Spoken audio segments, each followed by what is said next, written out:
All right, good morning, everybody. Thanks for being here. Really excited about the win, be 1-0 in the Rhode Island season. We're able to play a lot of guys. 71 participants actually got into that football game, which was well needed for our football team. As we go through the next, 10 games, we talked about how deep this team can be, but we needed a lot of guys to play. Our guys, did what they needed to do and found a way to be 1-0 in the Rhode Island season. So we told them from the beginning that we were going to play 60 minutes of football, period. And I thought they did that. From the start to the finish, there were 60 minutes of football, and that was the whole objective, and I thought our guys did a really good job of that. So we'll talk about next week's opponent here, I'm sure, in a little bit, but we'll open up for questions. PJ, if anybody needed a reminder that Darius was a difference maker, they certainly got it Saturday. How would you describe his importance and his skill set? I think he's one of the best players on this football team, maybe in the country. You're talking about importance to a certain team, how important is a player to their particular team. He's really important to our team, not only on the field but off the field, type of person he is, the leader he is, how he's developing as a man. There's so many things that I love about Darius. But, yeah, we've missed him. You can't sit there and say you don't miss your best players when they're not in there. We definitely missed him. I thought the guys did a good job supplementing that in game one. But you could just feel his presence and the things he can do on the offensive side of the ball and from the backfield, split out wide, his balance, the way he runs the football, what he can do with the ball in his hand. So, of course, he was missed game one, but that's football. He felt good. Medical staff, trainers gave him the ability to play in game two, and I thought he took advantage of that. What are some things you still want to learn about this football team before Big Ten play starts? Yeah, I think you're always learning. This is the old coach cliche, but I truly believe it. I think you're always learning. We'll be learning from game 10 to game 11 things about this football team. But, I think as we keep going forward, if you ask specifically, our offensive line, it kind of reminds me a little bit of the 2019 offensive line where we played a lot of different players, and I think you can see that. There's not going to be like, there's some controversy in who's the fifth. We're going to play probably a lot of guys as the season goes through. And I think that might be what's best for this particular year. And that gives credit and says a lot about the development a lot of those other guys. The Ashton Beers and the Tony Nelsons and the Phillip Daniels and guys like that have come on strong. So I think you're going to see that where I think it wasn't until after the bye week of 19 that we're actually kind of settled in of really 6 offensive linemen.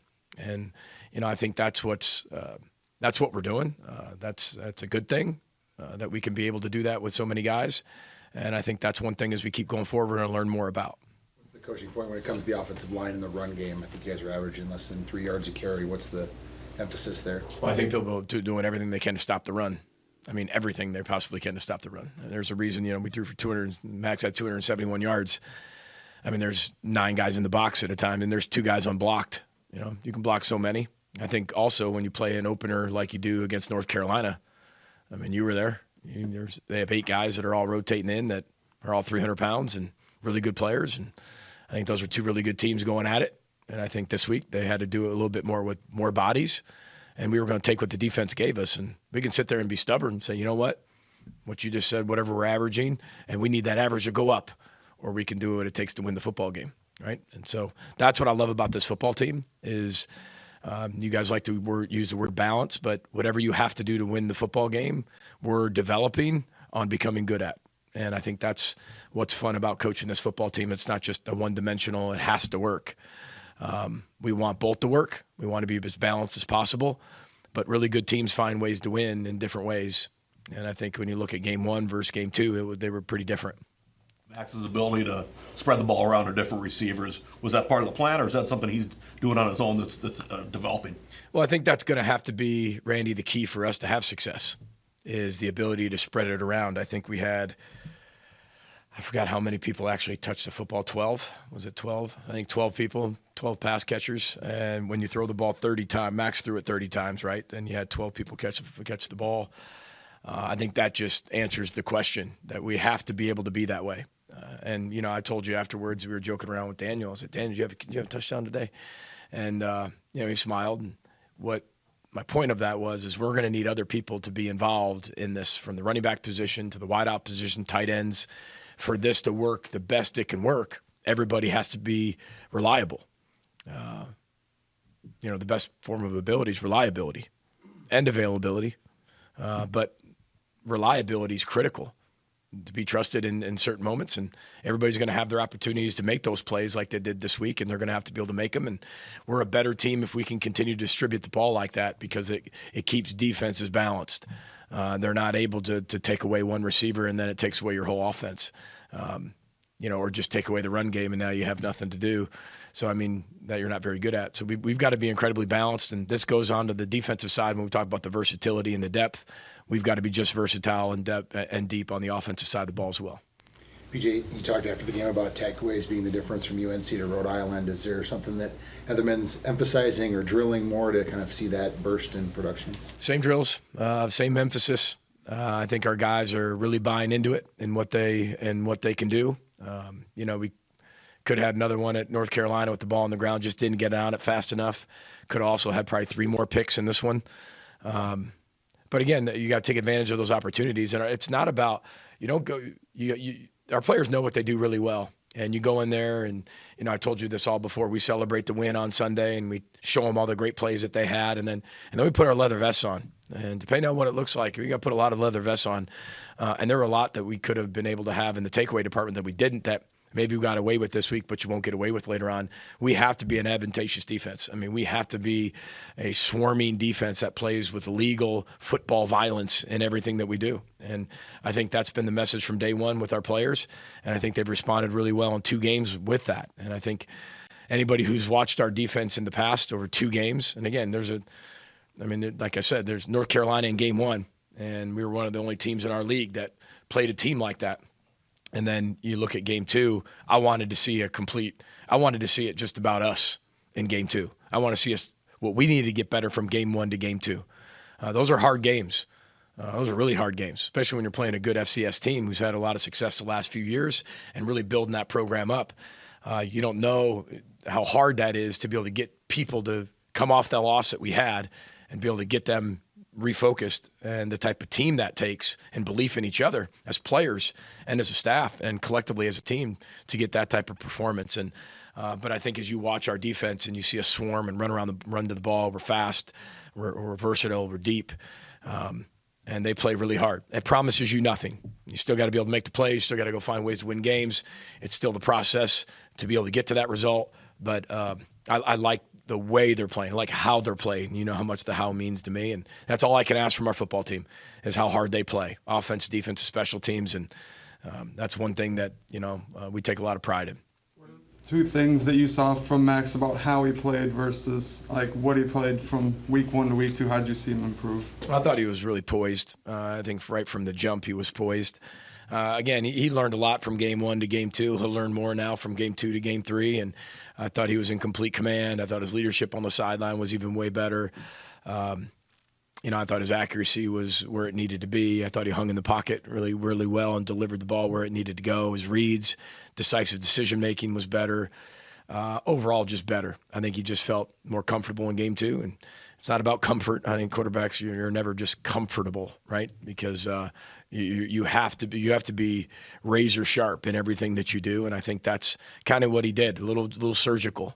It was just it was precise. And that's what you want from your quarterback. What stands out early on about Nevada? Well, they're very unique. They're much, much, much improved from what they were last year. Maybe one of the most improved teams from last year to this year with a new head coach and staff. A lot of option. They keep you really sound. They make you play really sound. One gap type defense. I haven't had a chance to watch a ton of them, but looking at them, there's a lot of option involved. And then they run to the ball. They've got really good athletes on defense. They brought in some guys at the portal. They've got some guys who played a lot of football for them. And they've had a bunch of games that have been really, really close. So, and that SMU team's really good, according to what people are saying. And they had the lead. They were beating them for a while, and then weren't able to win it at the end. So, really good football teams coming in here into Huntington Bank, and we got to have a great week of practice. We know that, and but we'll know more as we keep going through the week. But a lot of option football. PJ, with the few plays that Coy Parrish made on Saturday, does that tell you as a coach I need to find more ways to get this kid on the field? Well, I think that's always been why he's on the field, from the start as a true freshman coming in June. I think no matter what, we saw what he did in training camp and even in the summer, and you're like, all right, we got to find ways to be able to get him on the field. And, I never put too much stock in just one thing. I never have done that, or just one game. But I think we can all see from game one, and he's on the field and does some really good things, loves football, where he's supposed to be, when he's supposed to be there, makes some plays. Game two, makes some plays.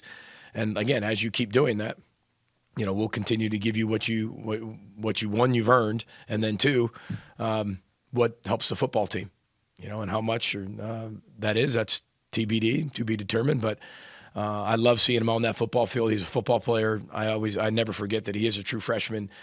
He's a sponge. He loves to learn. He loves the game. So it's not like, oh, well, yeah, he's a freshman, I can only spoon feed him. I mean, we can give it to him by the shovels if he can handle it. And as of right now, he can handle it by the shovels. And we're going to continue to do that and get to the bulldozer part. And, he just absorbs it all. And I'm proud of him for that, because that's really difficult to do. And he's really humble. I give him credit for that too. He knows how much he's got to learn and how far he needs to go. But, he made some plays for us, and hopefully continues to do that as the season goes on. But, I trust him 100%. And, again, that's hard to earn. PJ, what did you think of Devon Eastern's performance on I thought he played one of his best games he's played since he's been here. And it's not about an opponent. It's about, we take the opponent out of it, no matter who we play. Big Ten opponents, out-of-conference opponents. And we look at what is our expectation of how we play that particular position within the particular scheme, with the particular fundamentals and technique. And that's how we evaluate all of our players. It's not, hey, how'd you do against this guy?